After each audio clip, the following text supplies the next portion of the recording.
Bueno, estoy en comunicación con la licenciada Gisela Ayala Telles. Ella es directora ejecutiva de la Federación Mexicana de Diabetes, una enfermedad crónico-degenerativa que se da en el mundo y que de una manera muy particular se da en México desde edades muy tempranas. Y Gisela, te saludo esta mañana. ¿Cómo estás?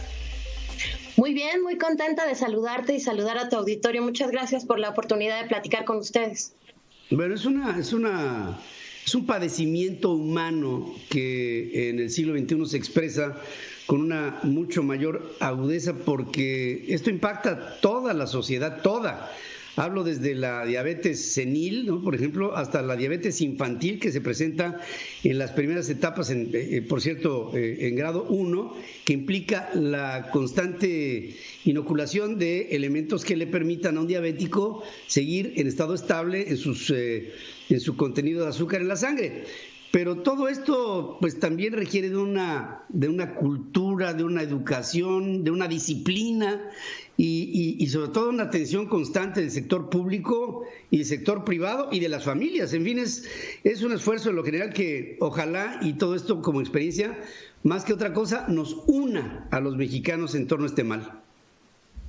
Lo definiste muy bien, lo englobaste muy bien, porque al final del día nosotros en la Federación Mexicana de Diabetes decimos que la diabetes es una condición. Efectivamente hay dos tipos principales de diabetes: diabetes tipo 1, que es la que necesita insulina desde el primer momento porque tuvimos un ataque autoinmune en nuestro organismo y dejamos de producir totalmente insulina. Y la diabetes tipo 2, que tiene más que ver con la edad, más de 35 años, con obesidad, con sobrepeso, con herencia familiar, con hábitos o estilo de vida.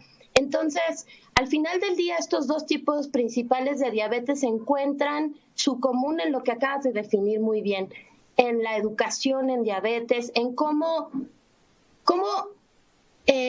organizamos nuestra vida de manera que la diabetes esté ahí, pero no tenga que ser un obstáculo. Y lo más importante, que tú lo has comentado varias veces, es las complicaciones que la diabetes puede causar en un organismo, lo que le cuestan a la familia en materia moral, familiar, y por supuesto los costos enormes que tiene en materia económica para nuestro país.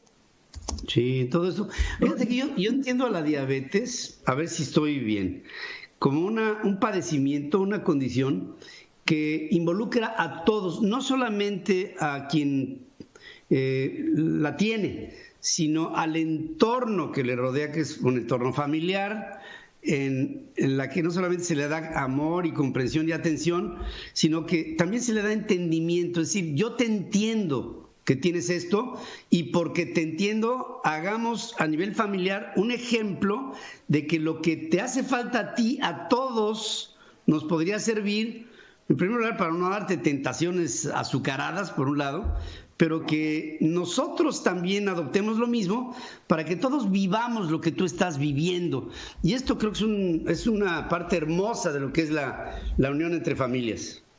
Es una gran filosofía, porque además, fíjate, en diabetes tipo 1, cuando la mayoría de los casos se diagnostican en niños, pues los papás se convierten en esa persona que va a vigilar y a ser responsable de la salud del niño, pero justamente lo va a ir formando para que cuando ese niño se convierta en adolescente y posteriormente en adulto, pues él va a ser el que tome las riendas. Entonces es, digamos, que un entrenamiento todo basado en la educación en diabetes. Y cuando es en familia, cuando vive alguien de nuestros familiares con diabetes tipo 2, justamente le ayudas, pero también te estás ayudando tú, porque te decía yo hace rato que la diabetes tipo 2 tiene un factor hereditario. Es decir, si a mi papá, a mi mamá o a mis abuelos les dio diabetes tipo 2, yo tengo un riesgo de desarrollarla. Entonces, si me estoy cuidando, igual que mi familiar que ya fue diagnosticado, pues está súper bien. Y algo que es muy importante, Pedro, es que desafortunadamente tenemos un subdiagnóstico, como en muchas condiciones, en diabetes es igual. Se estima, y esto es mundial, se estima que por cada persona que ya tiene un diagnóstico, tendríamos otra que está caminando por ahí y ya desarrolló diabetes, sin embargo, nadie se lo ha dicho, no ha ido al médico, no ha recibido la noticia ni la información, por lo tanto tiene un riesgo mayor de ser diagnosticado cuando su cuerpo ya pueda recibir el deterioro, pueda ser deteriorado por la diabetes en descontrol. Oye, di una cosa ya, ¿no? Para, así como colofón de todo esto. Yo veo que el mundo se está desarrollando tanto y que sea hasta una nota de esperanza, que me da la impresión de que pronto la diabetes tendrá una cura. Y te hablo no de un paliativo, sino de una cura. ¿Ustedes lo ven así dentro de la federación? Te voy a contestar de dos maneras. Personalmente, a mí me diagnosticaron con diabetes tipo 1 hace 28 años, casi 29. En diciembre voy a cumplir 29 años con diabetes tipo 1. Y en aquel entonces, uno de lo que escuchábamos mucho era que la cura de la diabetes tipo 1 estaba próxima, 5 o 10 años. Y toda la gente que conozco que ha sido diagnosticada posteriormente también lo ha escuchado. Lo cierto es que hay muchísimos grupos hoy investigando.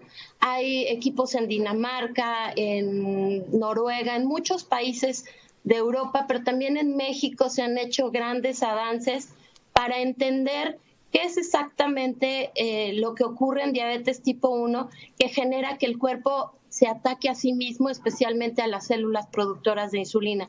En diabetes tipo 2 también hay muchos avances para entender cómo funciona y de ahí partir a la cura.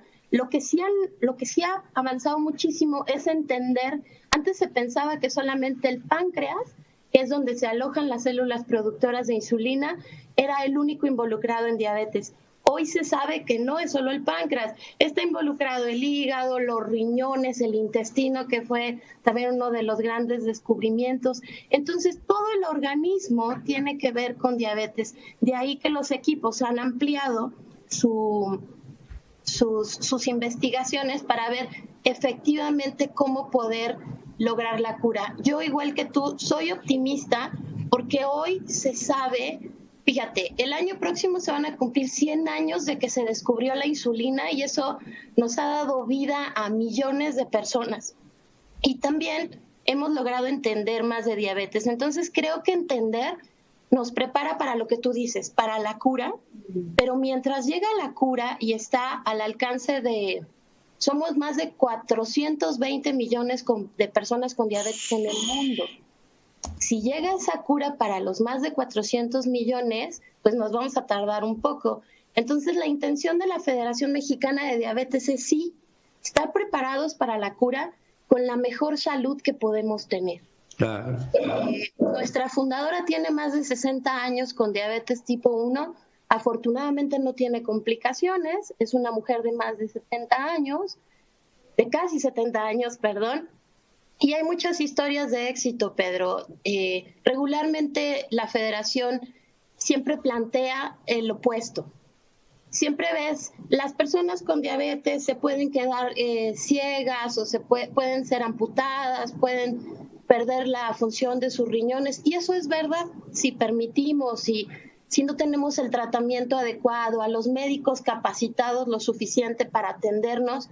Pero también es cierto que si tú logras disciplina, que si tú logras hacer lo mejor que puedes con los elementos que hay a tu alrededor, vas a poder mantener tu calidad de vida o inclusive mejorarla. Y eso, como tú lo dijiste al principio, es sumamente poderoso porque socialmente tenemos hoy, y lo escuchamos muchas veces, pero con la pandemia lo escuchamos más, tenemos una sociedad con diabetes, con obesidad, y hoy es la gran oportunidad de aprender a comer, de aprender a hacer ejercicio, de aprender a ser disciplinados con los medicamentos. Las personas con diabetes sabemos que si te tomas el medicamento un día y otro no, y otro sí, y otro quién sabe, la verdad eso no va a dar el resultado. Por eso es que nosotros promovemos la educación. Próximamente, en el marco del Día Mundial de la Diabetes, vamos a tener talleres para profesionales de la salud y talleres para personas con diabetes y familiares, para que todos podamos atender las pláticas que nos van a dar especialistas van a ser talleres virtuales, gratuitos, y pues lo único que hacemos es invitarles a que entren a nuestra página para que ahí encuentren las fechas, los temas, y están todos invitados, Pedro, por favor, para que puedan recibir una información que lo que buscamos es que sea útil y que no nos lleve por la vía del miedo, sino por la vía de la educación y por la vía de las opciones. Claro que sí. Eso, Gisela, nos has dado una gran lección, una extraordinaria reflexión. Y por supuesto, a esos más de 400 millones de seres humanos que hay en el planeta con esta enfermedad y tantos otros que sabemos que no saben, que pudiera ser otro tanto igual, estaremos hablando de una séptima parte de la población del planeta, que es un asunto mayor. Espero que en ello, en lo que llega la cura, por lo menos haya una cura interior, y esta tiene que ver con la ascesis, esta tiene que ver con la solidaridad entre las personas, tiene que ver con la disciplina y sobre todo con un profundo amor. Y desde aquí te mando un abrazo a ti y a toda la organización. Muchas gracias por haber estado aquí conmigo. Gracias a ti, muy buenos días. Gracias. Gisela Ayala Telles, directora ejecutiva de la Federación Mexicana de Diabetes, Asociación Civil.